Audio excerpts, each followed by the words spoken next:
नमस्कार बच्चों, आज मैं आपके समक्ष हिंदी व्याकरण का एक विशेष बिंदु संज्ञा लेकर उपस्थित हुई हूँ। बच्चों, आज हम इस वीडियो में संज्ञा किसे कहते हैं, उसके कितने भेद हैं और उनके उदाहरण पर विचार विमर्श करेंगे। तो सबसे पहले देखिए जो आगे हम यहाँ पे कुछ ये चित्र हैं, इन्हें ध्यान से देखिए। जैसे चांदी, यहाँ पर चांदी के कुछ आभूषण हैं। दूसरा देखिए रामचरितमानस। रामचरितमानस आपने नाम सुना होगा, तुलसीदास द्वारा लिखी गई है। अगला चित्र देखिए, एक लड़के का चित्र है, एक लड़का है। इसके बाद देखिए मोटापा। फिर उसके बाद देखिए लाल किला, लाल किला का चित्र है। और इसके बाद जो है देखिए कक्षा, माने एक जो है बच्चे पढ़ रहे हैं, एक क्लास है, एक कक्षा का चित्र है। तो यहाँ पर जो बच्चों आप ये चित्र देख रहे हैं, चांदी, चांदी एक द्रव्य, एक आभूषण का नाम है। ठीक है, चांदी के आभूषण होते हैं, सोना, चांदी। रामचरितमानस पुस्तक का नाम है। लाल किला एक जगह का नाम है। लड़का, फिर मोटापा, एक मोटा व्यक्ति है, मोटा एक भाव है, एक अवस्था है मोटापा। कक्षा है आपका एक समूह, एक जो पूरा समुदाय में जो बच्चे बैठे हुए हैं। तो देखिए आप ध्यान से देखिए, यहाँ पर इन चित्रों को देखने से आपके मन में जो है आ रहा होगा कि ये जो है आखिर अवस्था, पदार्थ, जाति, ये सब जो है क्या है। ठीक है, तो ये सब जो है आपके, यही संज्ञा है आपकी। तो संज्ञा जो है, संज्ञा शब्द दो शब्द से मिलकर बना है, सम तथा ज्ञा। सम है और उसमें ज्ञा है, संज्ञा, जिसका शाब्दिक अर्थ होता है अभिज्ञान या पहचान। तो संज्ञा का शाब्दिक अर्थ क्या होगा? नाम, अर्थात नाम को ही संज्ञा कहते हैं हम। जो नाम है वो संज्ञा कहलाता है। दूसरे शब्दों में हम कह सकते हैं किसी व्यक्ति, वस्तु, स्थान एवं भाव के नाम को संज्ञा कहते हैं। आपने ऊपर जो चित्र देखे होंगे वहाँ पे आपने स्थान का नाम दिखा है, आपने वस्तु दिखी है, आपने व्यक्ति दिखा है आपने। तो जैसे यहाँ पे देखिए, आप उदाहरण देखिए, प्राणियों के नाम, मोर, घोड़ा, अनिल, किरण, जवाहरलाल नेहरू। ठीक है। वस्तुओं के नाम, अनार, रेडियो, किताब, संदूक आदि। स्थानों के नाम, कुतुब मीनार, नगर, भारत, मेरठ इत्यादि। और भावों के नाम, जैसे हमने आपको इसके पहले चित्र में दिखाया, मोटापा जो जहाँ दिया है, वीरता, बुढ़ापा, मिठास आदि, ये सब भाव हैं, ये सब अवस्था हैं। चलिए आगे चलते हैं। अब हम आते हैं संज्ञा के भेदों पर। तो संज्ञा क्या हो गया? संज्ञा आपको समझ में आ गई होगी कि संज्ञा जो है, नाम जो है वही संज्ञा है, और किसी व्यक्ति, वस्तु अथवा स्थान के नाम को हम संज्ञा कहते हैं। तो संज्ञा के भेद, अब संज्ञा के जो है कितने भेद होते हैं? संज्ञा के 5 भेद होते हैं। जातिवाचक संज्ञा, व्यक्तिवाचक संज्ञा, भाववाचक संज्ञा, समूहवाचक संज्ञा और द्रव्यवाचक संज्ञा। बच्चों, बहुत सी किताबों में आप देखेंगे कि वहाँ पे आपको केवल 3 भेद दिए होंगे, जातिवाचक, व्यक्तिवाचक और भाववाचक। समूहवाचक और द्रव्यवाचक जो है नहीं दिए गए होंगे, क्योंकि इनको जो है बहुत से विद्वानों ने जो है जातिवाचक संज्ञा के अंतर्गत ही मान लिया है कि वो जो है उसी के अंदर होते हैं। लेकिन हम यहाँ पर जो है संज्ञा के 5 भेदों के बारे में पढ़ेंगे। तो देखिए, संज्ञा के 5 भेद माने जाते हैं: व्यक्तिवाचक संज्ञा, जातिवाचक संज्ञा, भाववाचक संज्ञा, समूहवाचक संज्ञा या समुदायवाचक भी कहते हैं हम इसको, और द्रव्यवाचक संज्ञा। अब चलिए देखते हैं हम। अब इन चित्रों को ध्यान से देखिए।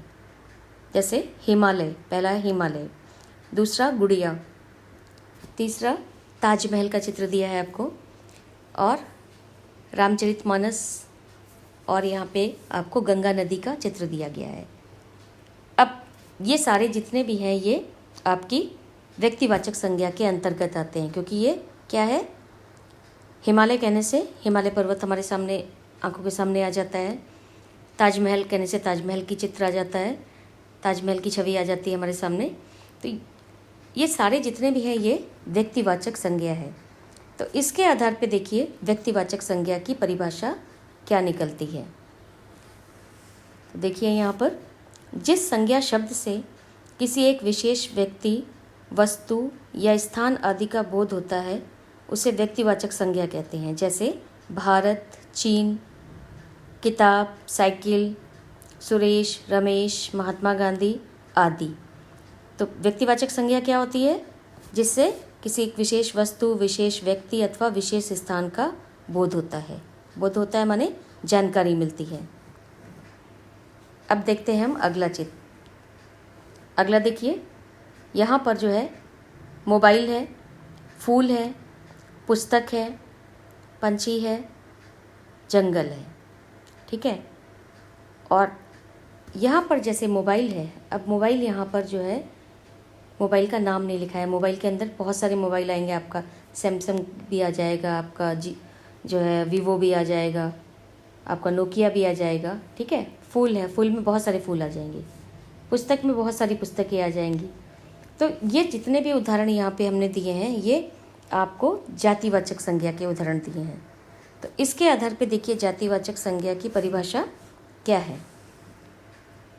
तो जातिवाचक संज्ञा क्या है, जो शब्द किसी विशेष व्यक्ति का बोध नहीं कराते हैं, माने ये किसी व्यक्ति, वस्तु या स्थान की संपूर्ण जाति का बोध कराते हैं। माने जैसे व्यक्तिवाचक में क्या था कि विशेष वस्तु, विशेष व्यक्ति, विशेष स्थान का बोध कराते हैं, लेकिन यहाँ पर जो है वो संपूर्ण जाति का बोध कराते हैं।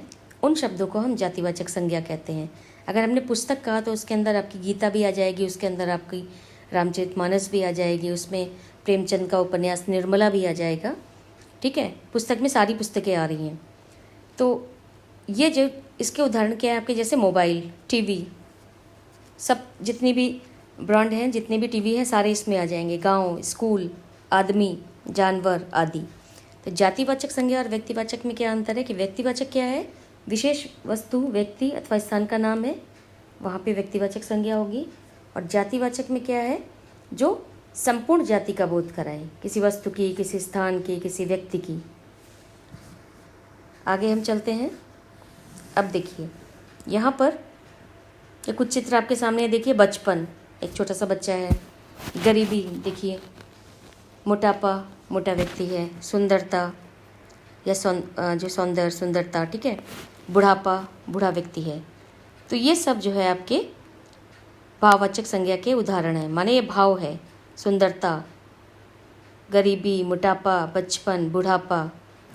तो इसके आधार पे देखिए भाववाचक संज्ञा क्या है। जिस संज्ञा शब्द से किसी व्यक्ति, वस्तु या स्थान आदि के गुण, दोष, दशा, स्वभाव आदि का बोध हो उसे भाववाचक संज्ञा कहते हैं। जैसे बचपन, थकान, बुढ़ापा, मोटापा, मिठास, सफलता, उमंग, चढ़ाई, थकावट, मानवता, मुस्कुराहट, अपनापन, परायापन, भूख, प्यास, चोरी, क्रोध, आपका क्या है, दोष है। ईमानदारी, ये आपका गुण है, ठीक है। तो भाववाचक संज्ञा क्या हो गई इसके आधार पे कि जिस संज्ञा शब्द से किसी व्यक्ति, वस्तु अथवा स्थान के गुण, दोष, दशा, स्वभाव, अवस्था आदि का बोध हो वहाँ पर भाववाचक संज्ञा होती है। अब चलिए हम आगे चलते हैं। अगला हमारा क्या है, समूहवाचक संज्ञा। आप यहाँ देख लीजिए, समूह माने समुदाय। यहाँ पे देखिए भीड़, बहुत सी भीड़ है। गुच्छा, फूलों का गुच्छा, इसमें बहुत सारे फूल हैं। सेना है, झुंड है, पंछियों का देखो कितने सारे पंछी हैं यहाँ पे। कक्षा है, बहुत सारे बच्चे।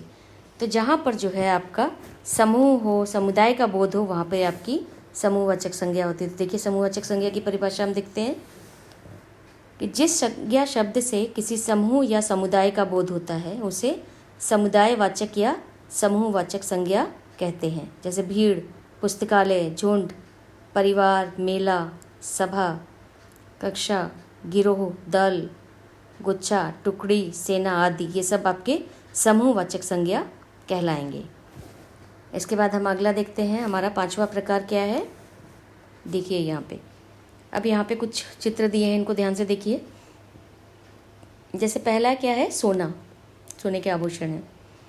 दूसरा चीनी, यहाँ पे लकड़ी है, आपकी लकड़ी रखी हुई है। दूध है और ईंट है, ईंट जो जिसे घर बनाते हैं। ये जितने भी हैं ये आपके द्रव्यवाचक संज्ञा के अंतर्गत आते हैं। तो इस आधार पे जो आपको उदाहरण दिए गए हैं, सोना, चांदी, यहाँ पे चांदी भी आ सकता है, लकड़ी है, चीनी है, दूध है, ईंट है, ये सब जो है आपके किस में आते हैं, द्रव्यवाचक संज्ञा के अंतर्गत आते हैं। तो द्रव्यवाचक संज्ञा की इस आधार पे क्या परिभाषा होगी, आप ध्यान से देखिए कि जिस संज्ञा शब्द से किसी ठोस, तरल, पदार्थ, धातु, अधातु या द्रव्य का बोध होता है, द्रव्यवाचक संज्ञा कहलाते हैं।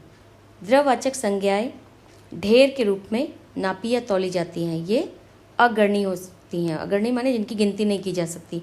अब चीनी है, जैसे चीनी को तो हम माप सकते हैं, नाप सकते हैं, 1 किलो, 2 किलो, ठीक है। लकड़ियों को भी हम ऐसी वजन से नापते हैं, इनकी हम गिनती नहीं कर सकते। 1 लकड़ी, 2 लकड़ी, या 1 चीनी का दाना या 2 चीनी का दाना, ऐसा हम नहीं कर सकते। तो द्रव्यवाचक संज्ञाओं में आपको ध्यान देना है कि ये मापी या तौली जाती हैं और ये गिनी नहीं जा सकती, अगणनीय होती हैं, माने गिना नहीं जा सकता इनको। इसमें आता है आपका जैसे कोयला, पानी, तेल, घी, लोहा, सोना, चांदी, हीरा, चीनी, फल, सब्जी आदि। अब जो है भाववाचक संज्ञाओं की रचना, भाववाचक संज्ञाओं की हम रचना करते हैं। आपके उसमें परीक्षा में जो आता है कि भाववाचक संज्ञा बनाइए, तो भाववाचक संज्ञा की रचना किससे किससे होती है। एक पहला जातिवाचक संज्ञा से होती है, दूसरा सर्वनामों से होती है, 5 प्रकार से की जाती है। विशेषणों से की जाती है, भाववाचक संज्ञा बनाई जाती है, क्रियाओं से बनाई जाती है, और अव्ययों से, अव्यय शब्द जो होते हैं, अविकारी जो शब्द होते हैं, उनसे भी जो है भाववाचक संज्ञाएं बनाई जाती हैं। तो बच्चों, आशा करते हैं कि आपको संज्ञा और उसके भेदों का परिचय जो है अच्छी तरह से समझ में आ गया होगा, और भाववाचक संज्ञा किस प्रकार बनाई जाती है, कितने प्रकार से बनाई जाती है, तो वो 5 प्रकार से बनाई जाती है। नमस्कार बच्चों, आज मैं आपके समक्ष हिंदी व्याकरण का एक विशेष बिंदु संज्ञा लेकर उपस्थित हुई हूँ। बच्चों, आज हम इस वीडियो में संज्ञा किसे कहते हैं, उसके कितने भेद हैं और उनके उदाहरण पर विचार विमर्श करेंगे। तो सबसे पहले देखिए जो आगे हम यहाँ पे कुछ ये चित्र हैं, इन्हें ध्यान से देखिए। जैसे चांदी, यहाँ पर चांदी के कुछ आभूषण हैं। दूसरा देखिए रामचरितमानस, रामचरितमानस आपने नाम सुना होगा, तुलसीदास द्वारा लिखी गई है। अगला चित्र देखिए, एक लड़के का चित्र है, एक लड़का है। इसके बाद देखिए मोटापा,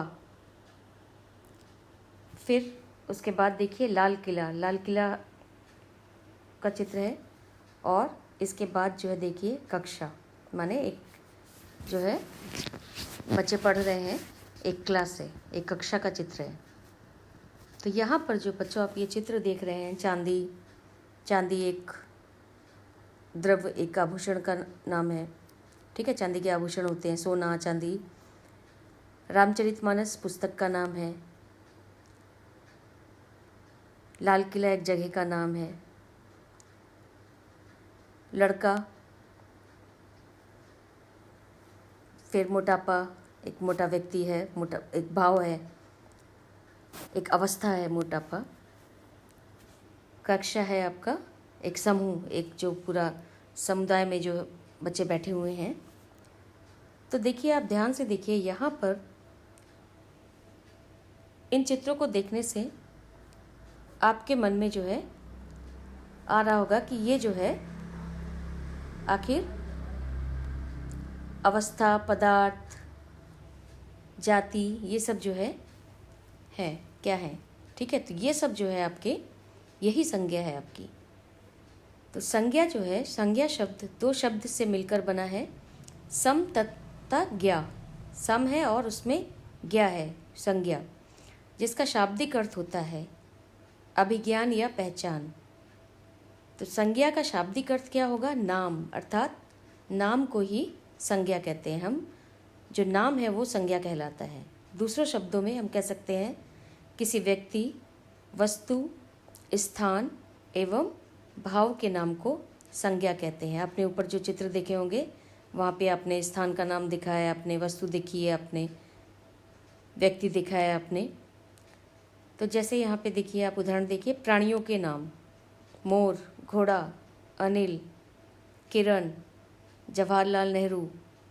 ठीक है। वस्तुओं के नाम अनार, रेडियो, किताब, संदूक आदि।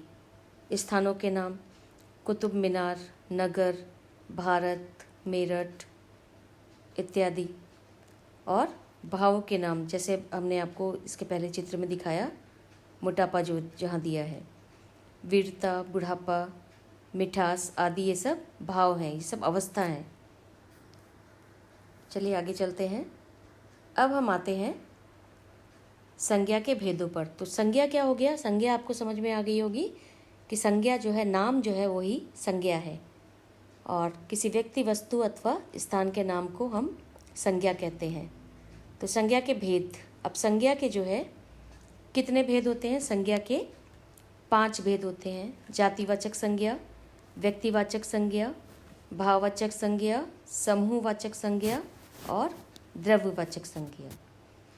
बच्चों, बहुत सी किताबों में आप देखेंगे कि वहाँ पे आपको केवल 3 भेद दिए होंगे, जातिवाचक, व्यक्तिवाचक और भाववाचक। समूहवाचक और द्रव्यवाचक जो है नहीं दिए गए होंगे, क्योंकि इनको जो है बहुत से विद्वानों ने जो है जातिवाचक संज्ञा के अंतर्गत ही मान लिया है कि वो जो है उसी के अंदर होते हैं। लेकिन हम यहाँ पर जो है संज्ञा के 5 भेदों के बारे में पढ़ेंगे। तो देखिए, संज्ञा के 5 भेद माने जाते हैं। व्यक्तिवाचक संज्ञा, जातिवाचक संज्ञा, भाववाचक संज्ञा, समूहवाचक संज्ञा या समुदायवाचक भी कहते हैं हम इसको, और द्रव्यवाचक संज्ञा। अब चलिए देखते हैं हम। अब इन चित्रों को ध्यान से देखिए। जैसे हिमालय, पहला है हिमालय, दूसरा गुड़िया, तीसरा ताजमहल का चित्र दिया है आपको, और रामचरितमानस, और यहाँ पे आपको गंगा नदी का चित्र दिया गया है। अब ये सारे जितने भी हैं ये आपकी व्यक्तिवाचक संज्ञा के अंतर्गत आते हैं, क्योंकि ये क्या है, हिमालय कहने से हिमालय पर्वत हमारे सामने, आंखों के सामने आ जाता है। ताजमहल कहने से ताजमहल की चित्र आ जाता है, ताजमहल की छवि आ जाती है हमारे सामने।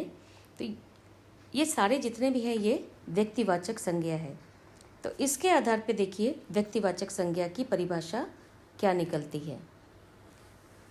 तो देखिए यहाँ पर, जिस संज्ञा शब्द से किसी एक विशेष व्यक्ति, वस्तु या स्थान आदि का बोध होता है उसे व्यक्तिवाचक संज्ञा कहते हैं। जैसे भारत, चीन, किताब, साइकिल, सुरेश, रमेश, महात्मा गांधी आदि।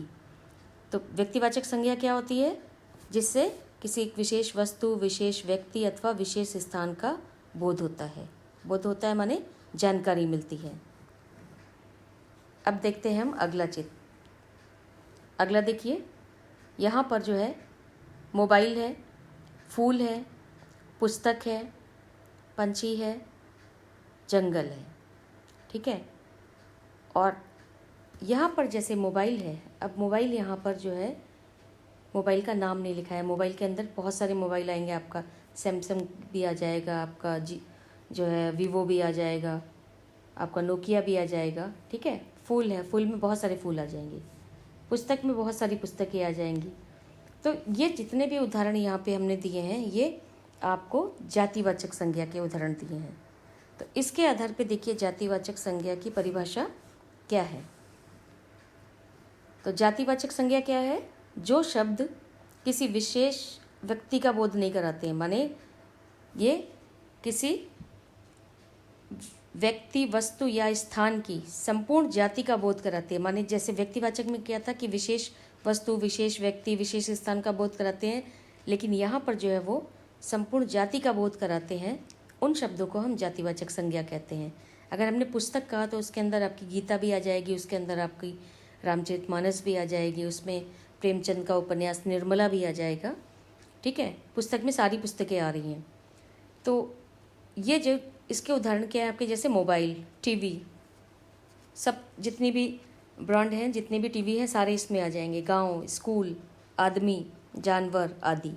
तो जातिवाचक संज्ञा और व्यक्तिवाचक में क्या अंतर है कि व्यक्तिवाचक क्या है, विशेष वस्तु, व्यक्ति अथवा स्थान का नाम है, वहाँ पे व्यक्तिवाचक संज्ञा होगी। और जातिवाचक में क्या है, जो संपूर्ण जाति का बोध कराए, किसी वस्तु की, किसी स्थान की, किसी व्यक्ति की।